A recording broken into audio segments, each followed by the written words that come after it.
আমি খালি আপনাদের একটা ভিডিও দেখাবো, ভিডিওটা চালাও। এরকম লোকেরা রয়েছে বলেই সমাজটা বেঁচে রয়েছে। পিসি ভাইপো কথায় কথায় বলে না যে পদ্ম ফুলে দিলে ছাপ, ঘরে ঢুকবে কেউটে সাপ। আসলেই এই পদ্ম ফুলটা কেউটে সাপ বাংলার মানুষের জন্য নয়, পিসি ভাইপোর জন্য কেউটে সাপ। কি বলে? কিন্তু এদিকে যে তোলামূলের জল ঢোড়াটা এরকম মাটিতে গড়াগড়ি খাচ্ছে, সেদিকে কি এদের কারণ নজর নেই নাকি?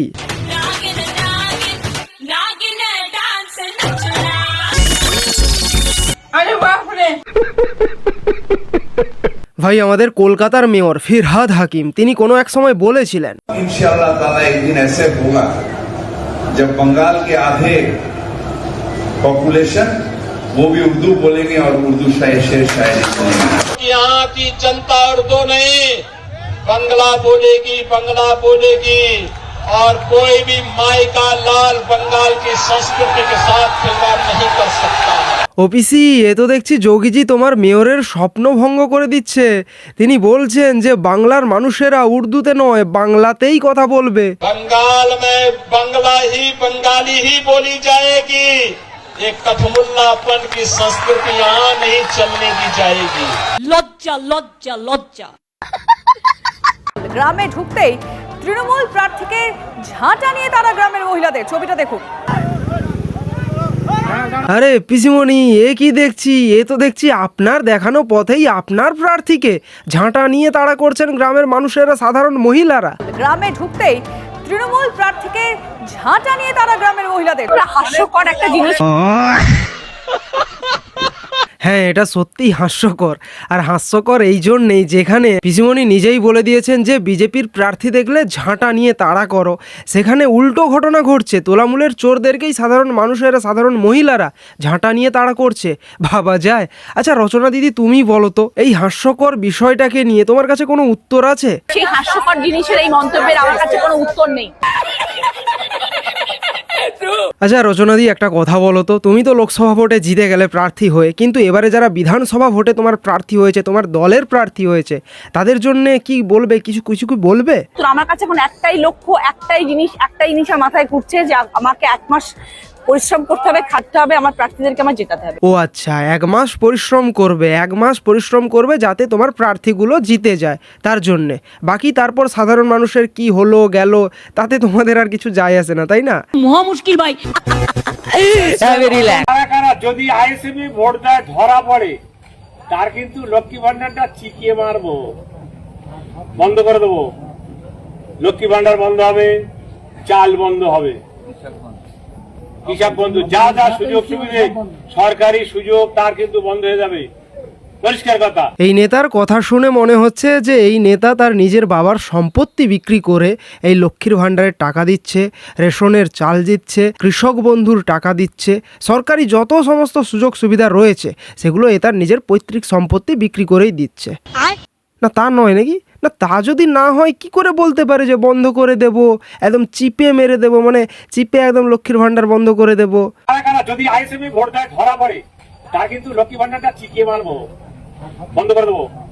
লক্ষ্মী ভান্ডার বন্ধ হবে, চাল বন্ধ হবে, হিসাব বন্ধু, যা যা সুযোগ সুবিধে সরকারি সুযোগ তার কিন্তু বন্ধ হয়ে যাবে। লজ্জাও করে না।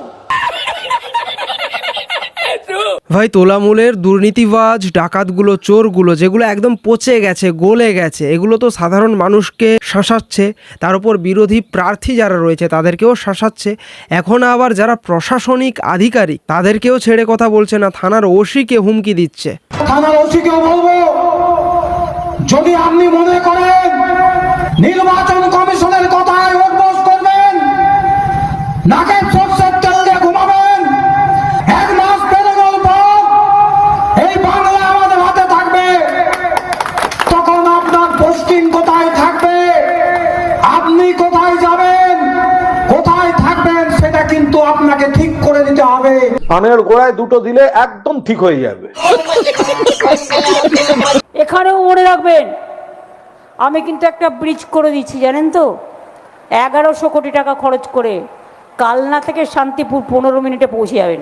আরে পিসিমণি, আপনি 1100 কোটি টাকা খরচ করে কি এমন ব্রিজ তৈরি করে দিলেন যে সেখানকার সাধারণ মানুষেরা তারাই ব্রিজটাকে দেখতে পাচ্ছে না? বলছে ব্রিজ হয়েছে, সেটা অদৃশ্য ব্রিজ, আমরা দেখতে পাই না। আমাদের কালনার, আচ্ছা এখানে তো ব্রিজ হচ্ছে, এটা হচ্ছে অদৃশ্যমান ব্রিজ, ঠিক আছে, যে ব্রিজ দেখা যায় না, ব্রিজ হয়েছে তো এই ব্রিজকে দেখতে পাবে না। লজ্জা করে না? আমি কিন্তু একটা ব্রিজ করে দিচ্ছি, জানেন তো, 1100 কোটি টাকা খরচ করে কালনা থেকে শান্তিপুর 15 মিনিটে পৌঁছে যাবেন। হাস্যকর একটা জিনিস। আমি ব্যক্তিগত আক্রমণ কাউকে করি না, কিন্তু এটা তো সত্য। আপনি ভদ্রলোক হলে আপনি বিজেপি করতে পারবেন না। আপনি আপনার এলাকায় যে শহর দিয়ে এলাম, আপনি দেখুন একটা বিজেপির লোককে দেখুন, আপনি দেখান আমাকে একটা ভদ্রলোক, একটা সভ্য লোক, একটা শিক্ষিত লোক, একটা মার্জিত লোক, একটা ভালো লোক বিজেপি করে। যত জেলখাটা আসামি, চোর, ছ্যাঁচোর, চিটিংবাজ, 2 নম্বরি, মদ্যপ, মাতাল, ঘুষখোর, পাতাখোর, বেঈমান, ভুইপোর, সব বিজেপি। ভদ্রলোক বিজেপি করে না। ভাইপো না, ভেপো। না, আমি জাস্ট এটাই ভাবি যে ভাইপো না, ভেপো। আচ্ছা যেই হোক, এত যে ফটর ফটর করে তার অধিকাংশ সবাই তো ফ্লপ যায়, তারপরেও এত ফটর ফটর।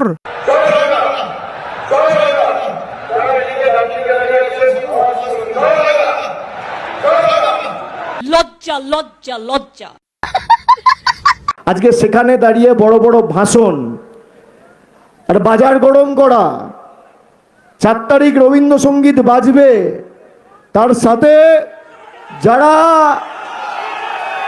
দাপাদাপি করছেন, গণতান্ত্রিকভাবে মানুষ জবাব দেবে। 4 তারিখ দুপুরের পর সবুজ আবিরের সাথে রবীন্দ্রসঙ্গীতের সাথে একটু ডিজেও বাজবে।